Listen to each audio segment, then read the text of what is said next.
Pozdravljeni, dragi gledalci. Danes bomo govorili o rimskemu cesarstvu. No pa na kratko ponovimo, kaj se je zgodilo. Cezar je zbral vojsko, pobil večino svojih nasprotnikov, uvedel diktaturo, ker pa nekaterim to ni bilo ravno všeč, so ga ubili. Zarotniki, ki so upali, da se bo republika ohranila, so zasedli Kapitol. Cezarjev sodelavec Mark Antoni je dosegel, da so funkcionarji, ki jih je nastavil Cezar, ostali na položajih. Cezar je v poroki vsakemu Rimljanu zapustil 300 sestercijev, zato Antoniju po pogrebu ni bilo ravno težko nahujskati ljudi na morilce. Zarodniki so zbežali iz Rima. Cezar je za dediča določil posvojenca Gaja Oktavijana, poznejšega cesarja, Avgusta, ki pa mu je tudi zapustil večino svojega imetja. Ta je zbral vojsko za maščevanje. Med Oktavijanom in Antonijem se je vnel politični boj za vodstvo popularov. Leta 43 pred našim štetjem so politično zvezo, drugi triumvirat, Antonij, Oktavijan in Mark Lepid. Uvedli so vojaško diktaturo, združili so vojsko in dobili konzulska pooblastila. Vzhodne province so bile sedaj še vedno v rokah Cezarjevih morilcev, zato so se pripravili na vojaški pohod. V bitki pri Filipih so porazili Bruta in Kasija, ki pa sta kasneje naredila samomor. Triumviri pa so prevzeli nadzor nad imperijem. Zahodno Sredozemlje in Italija sta pripadala Oktavijanu, vzhod Antoniju, Lepid pa je dobil Afriko. Lepid je postajal vse manj pomemben. Čete so ga zapustile in prestopile k Oktavijanu. Sedaj je bilo samo še vprašanje časa, kdaj se bo med Avgustom in Antonijem začel spopad za prevlado.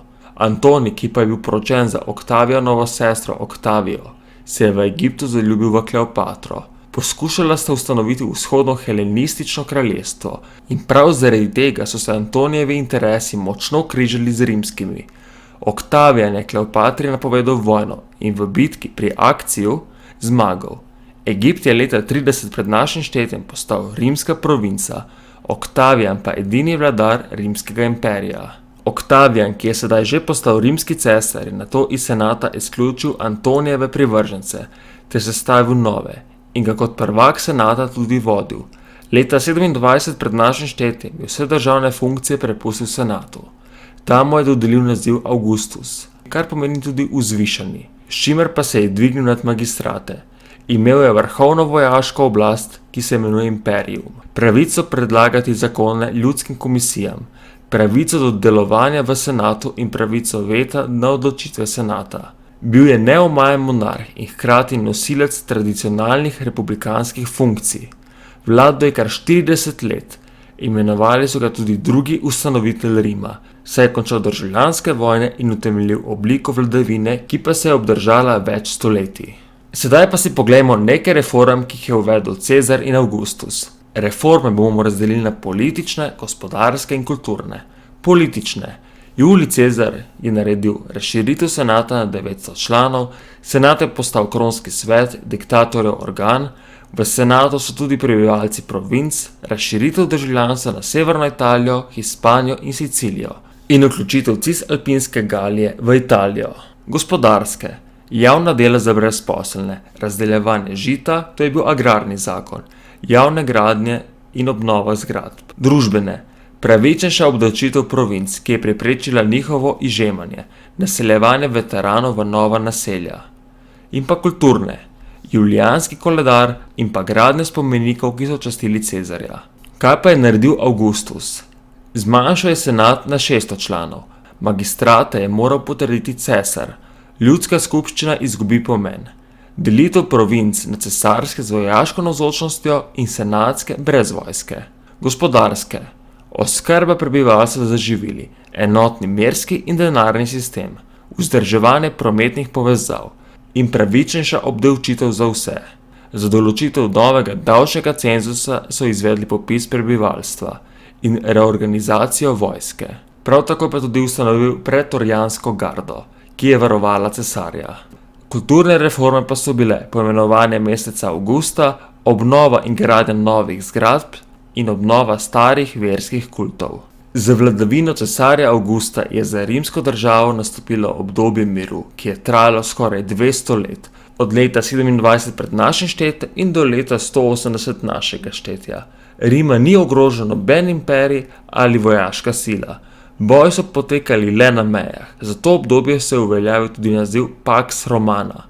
Državljani so se lahko osredotočili na trgovino, umetnost, izobrazbo in literaturo, ki pa so se razvijale pod vplivom vzhoda.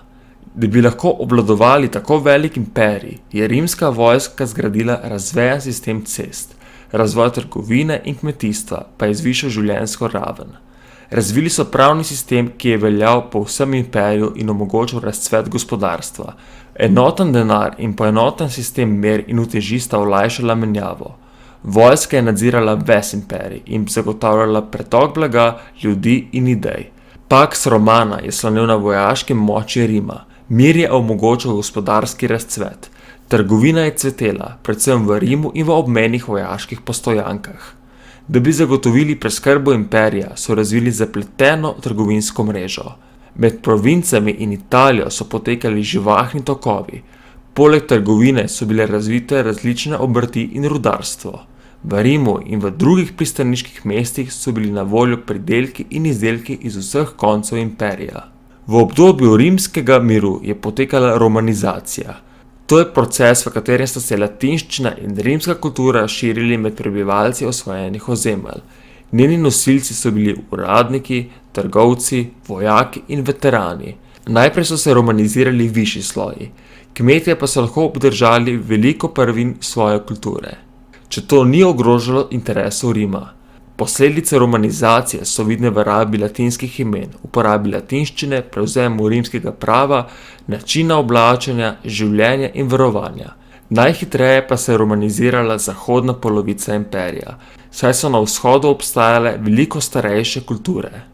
Toda v 3. stoletju je imperij razdejala kriza. Državo so ogrožala barbarska ljudstva in rimska vojska jim ni bila več kos, primanjkovalo pa je tudi delovne sile. Razdrobljena, šibka in nestalna vlada razmer ni obvladovala in ogromno politikov se je bojevalo za prestol. In prav zaradi tega so se razmere samo še slabšale. Propad rimskega cesarstva je za približno 170 let ustavil Dioklecijan, ki je z reformami različnih področij odpravil anarhijo in uvedel trdno oblast. Močno je povečal vojsko, denar pa je dobil z reformo davčnega sistema. Zdaj se je bilo zelo težko izogniti plačilu davkov. Gospodarsko krizo in inflacijo je poskušal ustaviti z maksimiranjem cen in plač po vsej državi. V zadnjem nemirnem stoletju so mnogi zapustili podeželje, zato je bilo veliko zemlje neobdelane. Mesta so bila prenatrpana, primanjkovalo pa je tudi hrane. Dioklecijan je prepovedal zapuščanje zemlje in uvedel dednost poklicev. Kmetje in nekateri obrtniki niso smeli opustiti svoje dejavnosti. Cesar so razdelili na več delov, povečano vojsko reorganiziral, razpredel je mrežo agentov, ki so nadzirali sistem in podpirali gradnjo po vsem cesarstvu. Da bi ohranili njegovo enotnost, je podpiral stare rimske kulte in izdal edikt o preganjanju kristjanov.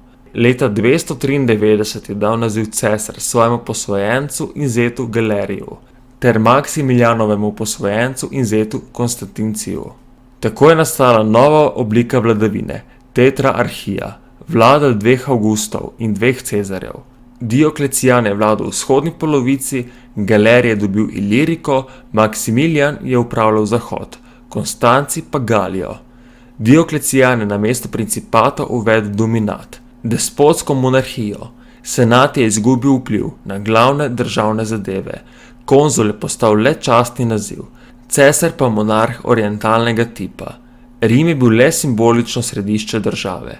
Leta 305 sta Dioklecijan in Maksimilijan prepustila oblast svojim sinovom.